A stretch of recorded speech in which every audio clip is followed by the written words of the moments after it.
Are we? Did you hit the button? Did you hit it? Good. Okay. Okay, everybody. This is the WooFDriver. We are midnight mushing with our paranormal expert. Curtis is on board. And we're just starting out. We may go in and out of signal. We'll do our best to keep you. We've got Doug, our professional photographer, on board. We've got a whole big crew here, and we're going to have lots of fun.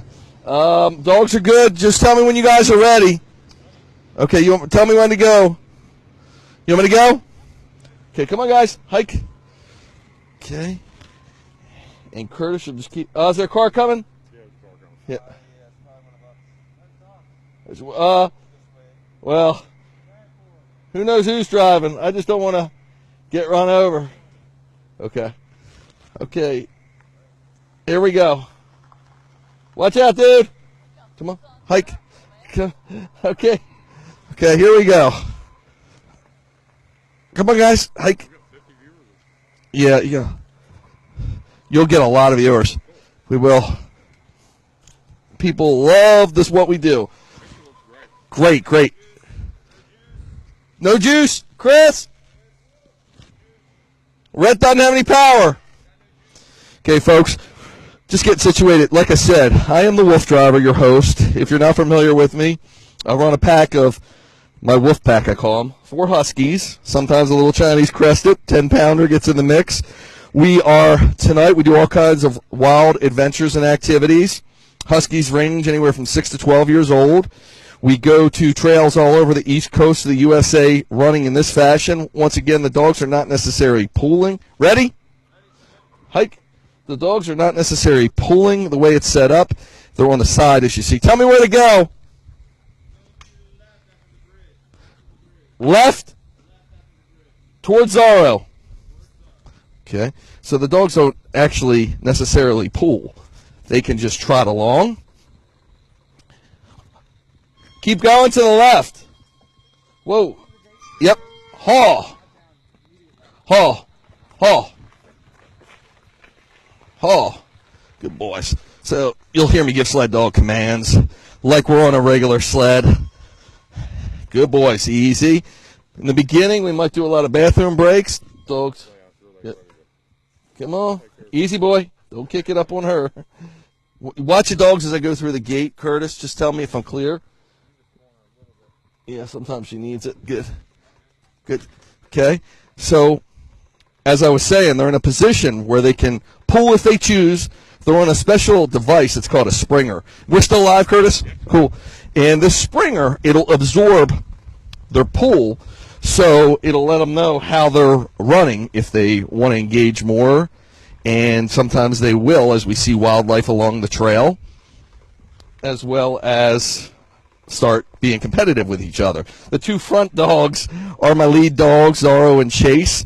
They're pretty much the fastest on the team. They all know the commands, and you'll be interested to see if we get into a situation, because we're rather long, as you can see. This bike is not the longest in my fleet, but it's about almost 10 feet. And so when we get into certain situations, we actually have to go in reverse. And the bike doesn't have reverse, so the dog's got to know how to do it.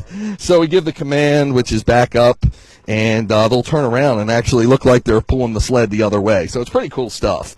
And with Curtis on board tonight, by the way, we are going at probably the middle towards the end of our trip. We're going to hit a house that we've gone through. It's abandoned, partially dilapidated, and we believe we picked up on paranormal activity there, and Curtis is going to help us explore it a little more. Easy, boys. And see where we get and how things go. So that should be interesting. I think it's about 10:30, 11 o'clock now. We'll probably get there around 1:30, 2 o'clock. Oh, we got a bathroom break here for Chase. Good boy. So we'll probably get there about 1:30, 2 o'clock in the morning. Hope you can be with us. If not, you can always watch the rerun. Okay, thank you, Zorro. Zorro just got me a little wet. Okay, Jags. Everybody's going to the bathroom. That's what we do here. This is actually really healthy for them. Yeah, it might be a few breaks. We good? Jake's still going? Okay. And you'll notice Princess, she'll step off to the side. She's very smart. Okay, come on, guys, hike. So, and you'll notice also in the beginning, whenever we do an activity, and this is true most times you take dogs out, they go to the bathroom. That's a good thing. They empty themselves. The reason being, in case in the wild, normally if they would encounter prey or a predator, they wouldn't want to have to go to the bathroom in the middle of a scene like that. So therefore, they'll empty themselves as soon as they get outside and they feel like there's a situation arising. Plus, it could be a situation, plus the exercise stimulates them. So right now we're passing mile marker 112. In case you're following us on Google Maps, you want to see where we're at. We are on the C&O Canal Trail. C&O Canal is from late 1700s. They actually start building this thing, and of course back then they didn't have any of the equipment like we have today. So this canal, figure this, it's 184.5 miles long. Goes to Cumberland, Maryland, and it's pretty much all hand dug. So it parallels the Potomac River. And it was originally scoped to go to Pittsburgh, Pennsylvania, which is approximately another 150, 200 miles. I'm not sure the exact mileage, but somewhere in that range. And what happened is they started building this canal. No railroad was available at the time, and the canal was supposed to be the main source of transportation. They had the ships, and they would be pulled by donkey up here on the towpath. It's pretty interesting. You'll see a lot of lock houses. As we go tonight, we'll try to stop and show you that would control the flow of the canal. And this was because of the bathroom break. Still broadcasting? Yep. Great. Great. Because of the different because of the varied terrain, as you'll see. I mean, we're covering a lot of distance here. Hike, come on, guys. Good girl, Princess. Princess stays back like a good girl would do, avoiding the bathroom mess. Come on, good girl. Sometimes she'll run towards the back, which she does. There she goes. Yeah, there she goes. So she's a diva. She goes just all over the place on here, and that's her personality. Oh, I didn't get that from her. So what happens is, forgot my one setup there. The canal, you'll see this varied terrain. I mean, there's cliffs along the Potomac River that we're going to pass by. I don't know about on this part of the trail or not, but this trail, because it's so large, again, it goes through flat areas, mountainous areas, and areas they probably didn't know how hard it would be to get through when they were building it. And they came to a place called the Paw Paw Tunnel. I don't know the name of the mountain, but they scoped that it would take about a year to get the canal through there. It actually took 14 years, and that killed them basically, because all the time they were doing that, the railroad, and how appropriate, I don't know if you can hear in the background, we've got a train. Yeah, so we got, that looks like, when you see that, Curtis, it's usually a reflector, probably a gate or a ballard, or sometimes we notice little, and this is really peculiar, we noticed it on trails all over the East Coast, little almost like pin dots, like someone put a marker there for some probably not nefarious thing, because they're all over. What's that? But what'd you say, Curtis? Yeah, so it's kind of weird, but we see these little markings sometimes. Now, these are a little bigger. These are reflectors, but they're kind of random. So, yeah, they're actually a few more than I thought. Ones, and they're red. They were definitely put there. You don't know if that's from the, yeah. They're not lit. Now, they look lit, but don't know if that was from the trail people or what. Some of them are so random that I would imagine the trail people wouldn't do.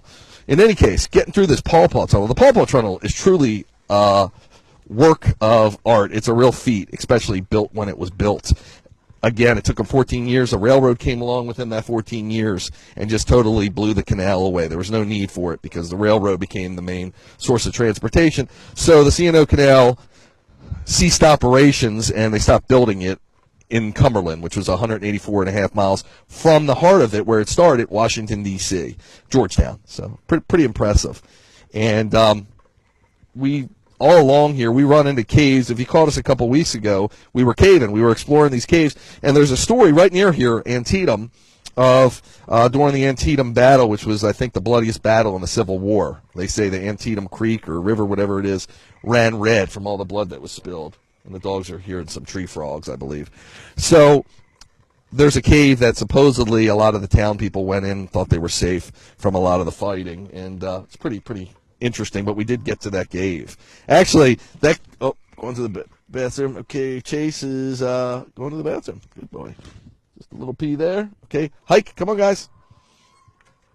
And by the way, we'll water the dogs usually every 2 miles, 2 to 5 miles, I like to say, and depending on conditions and how they are. We're running it through a lot of puddles of water now, so they almost self-watering. This water's clean. We're way off the car paths. There's no cars down here, and they'll water themselves. They prefer this water because it picks up the scent from the ground. It's not filtered in any way or chlorinated in any way like tap water or other waters might be. It is safe for them. And it also gives them a chance to cool their pads. I talk about this a lot. Their pads are where they emit their heat from, because dogs are real inefficient at cooling, and that's why overheating is such a concern. So actually these dogs, most northern breed dogs, are double coated. So it's a double coat, if you will, of hair. But in the warmer months, they shed their second coat, and you just have the top coat. Some people shave that top coat. I don't do that. I don't believe in it, because the top coat actually helps still protect them and actually keep them cool against the sun penetrating it, and protecting them against running through brush and other things that can cut them. Come on, guys. So I do have a motor on board, and occasionally, sometimes depending on their mood and which way the trail's running, if we're going uphill or downhill, I'll be on the motor sometimes the whole trail. They were pretty fired up in the beginning, so they were pulling a lot. Now it's a little bit, as we get to these areas, which is really cool, because this trail is a very substrate. Some of it is like a crush and run material, almost like a little road. Some of it is grass and dirt, as we are here. So, of course, the dog cart, the bike we're on, doesn't roll as smoothly, and it creates more resistance. So, therefore, I use the motor there as well. But I prefer the dirt because the dogs prefer it, as it holds more porous material, like dirt and grass will hold the scents of other animals, the scent and smell, and that motivates the dogs. They see something to the left a little bit. When we see stuff, Curtis, sometimes we'll shine. Now, you can't do it, but sometimes Red will have his headlight and shine it over there. We look for eyes, of course, anything reflective.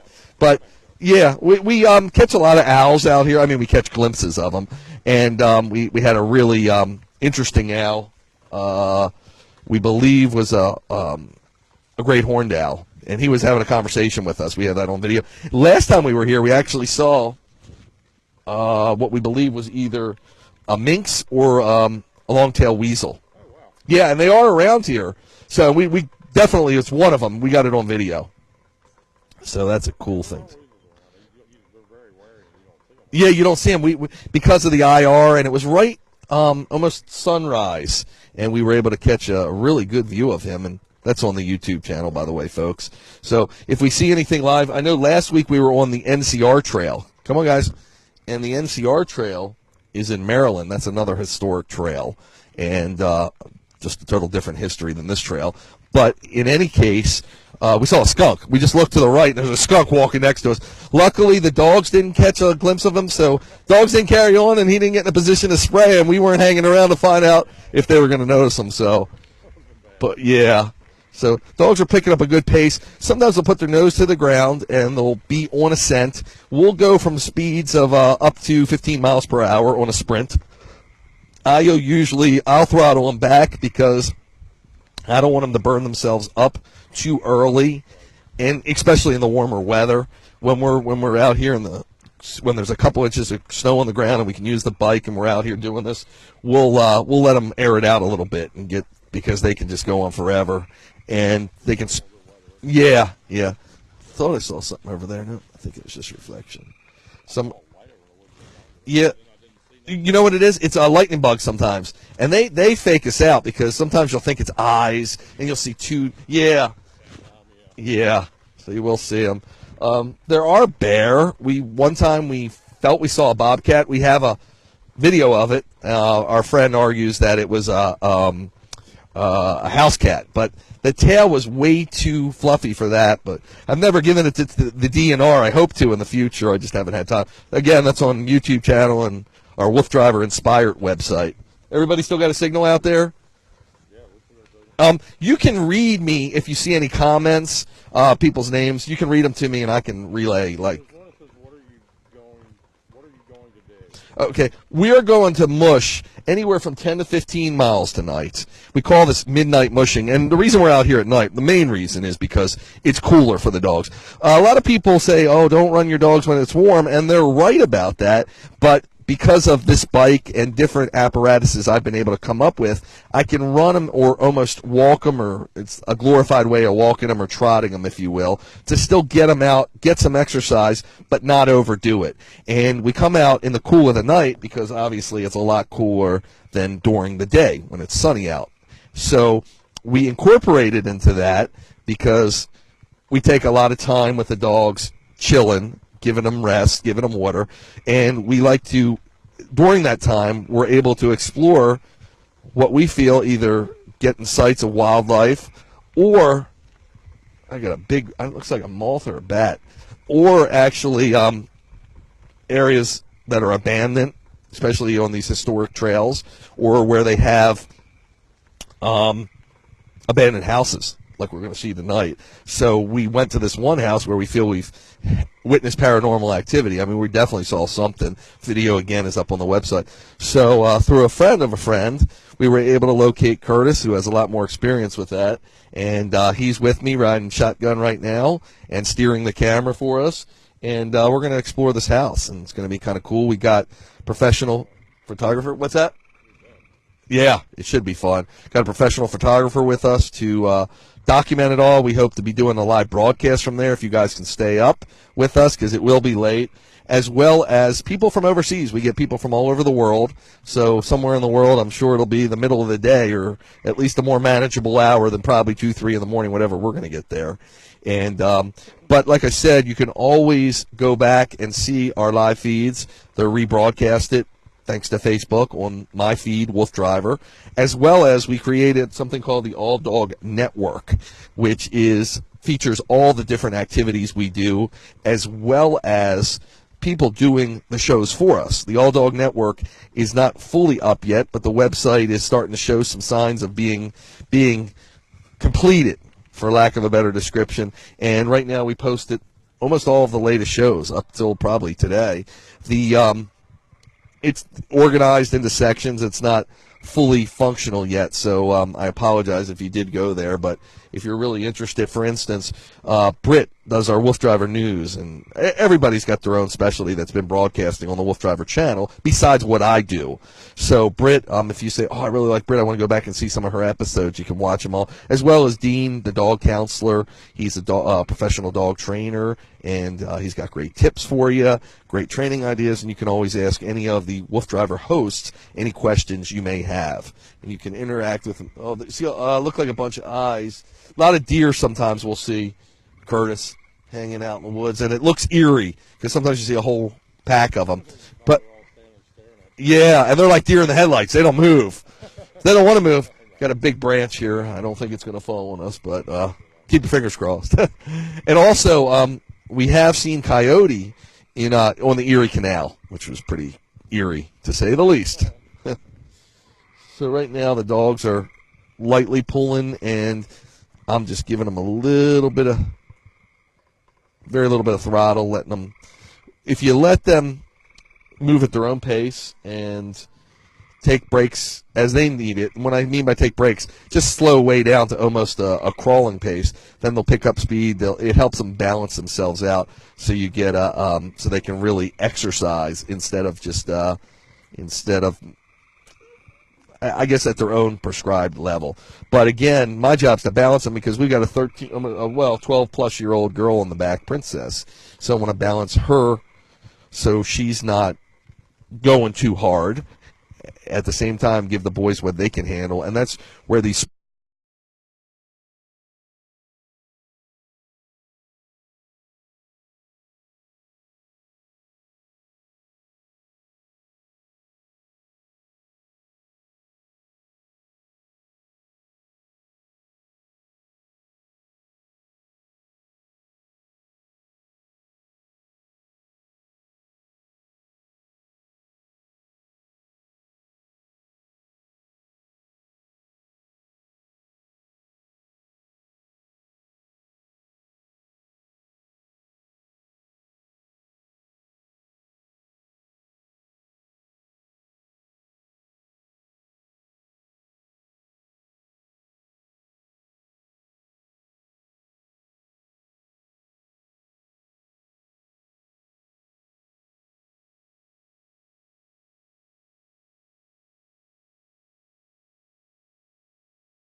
You can do it as many times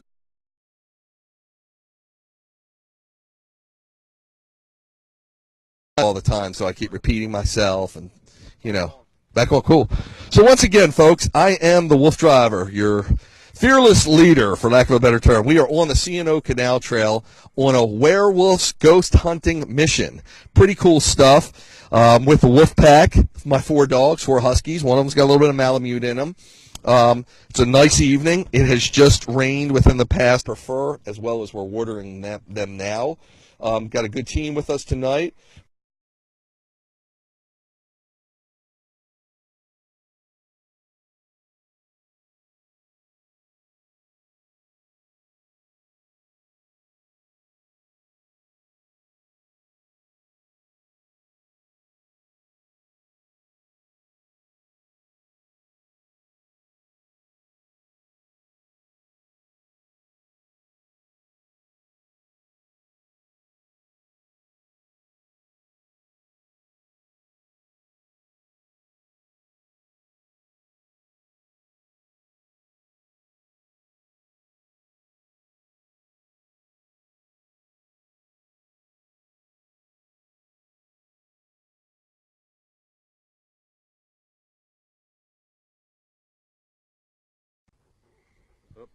Cool. Okay, folks, hike. Come on, guys. So once again, got a great team with us tonight. I'm sorry if the signal's going in and out, folks. You got to understand, we're back in the woods, basically, in the deep forest, and lots of tree cover, probably mountains or lots of rock structures around us, and we're near the Antietam battlefield, I believe, as well as the Fort Frederick. Fort Frederick's got a lot of history, too, before the Civil War, so you might want to look that up on the internet. Pretty impressive area, to say the least, and a lot of American history here.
Uncomfortable?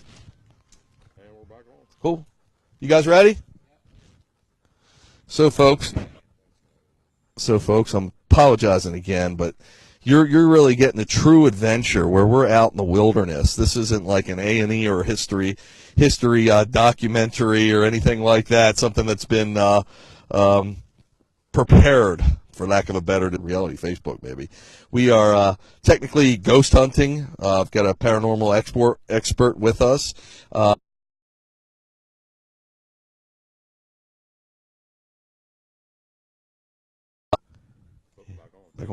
And we've got my Husky team with us, 4 Huskies, and we're having a lot of fun. It's just a beautiful night out here, and we're getting to run through puddles for the dogs, keeping them hydrated, keeping them cool, and everything else. So we are on the C&O Canal in near Fort Frederick, Maryland. So Fort Frederick is, I believe, somewhere above Frederick and towards Hagerstown, I believe. Good? And here we go. I'll wait till you get in. So Doug was just setting up doing some cool photography. Remember, this is something that is so unique. You won't see anybody else doing what I do anywhere pretty much. You might see variations, but the way we've assembled this and the team I'm with and all the equipment we're carrying to bring you the coolest stuff and to document everything is truly incredible. You ready? Okay, here we go. Ready? Hike. So we're actually starting. We're mushing along. We've done about 1.5 miles so far of a scheduled 10 to 15 mile journey. Around, I'm thinking it's the 8 to 10 mile mark, we're going to run into a house that we believe has paranormal activity going on there. We've actually witnessed it, and that's why, hence, Curtis is with us and the Doug, the photographer, so we can document what we can get there. Hopefully, the paranormal activity will share with us tonight some cool stuff, and we can bring that to you. If not live, we hope to live. If we have a signal, we will, but certainly through other video and photographic means. And I do this. I mean, this is all really for the dogs. I mean, I'm doing it lightning bugs. We thought there were eyes in the woods. Again, you never know what we're going to run into here, folks, from wild animals to trains in the middle of nowhere crossing over. Okay, they just picked up on you feel that, Curtis? They picked up on a scent. So we'll max out at about 15 miles per hour. Yeah, I'm not going to let them get that quick because still we're in the warmer months now, and we're trying to get a little bit of mileage, and what will happen is they'll burn themselves up.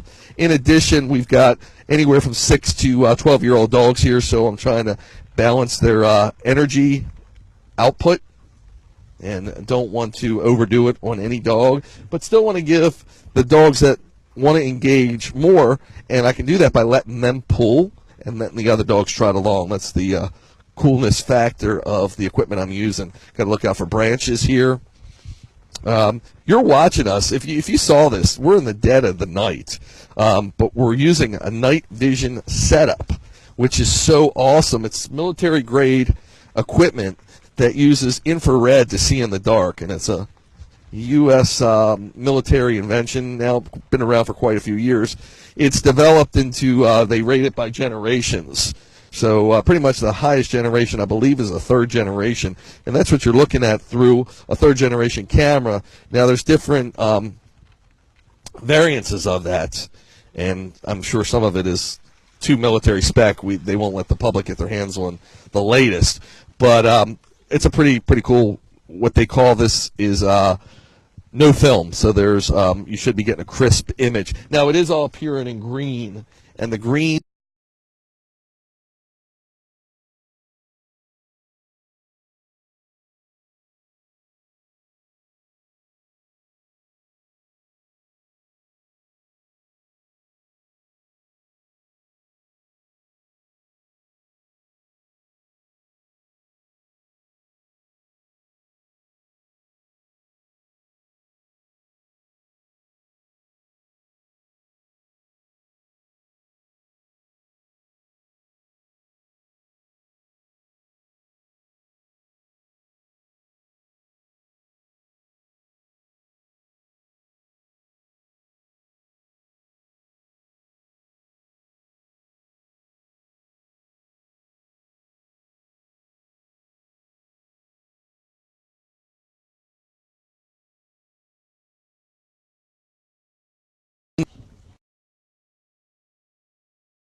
Cool. So I was explaining how these night vision cameras and goggles and other equipment works through infrared, but the reason they're in green, wow, we're on some sort of almost like a bridge. Well, I guess it's just a runoff on both sides, but at night it looks a little more intimidating sometimes as you cross these areas. But your reason you're looking at it in green is because they say green, you can see, the human eye can see the most color variations, shading, etc.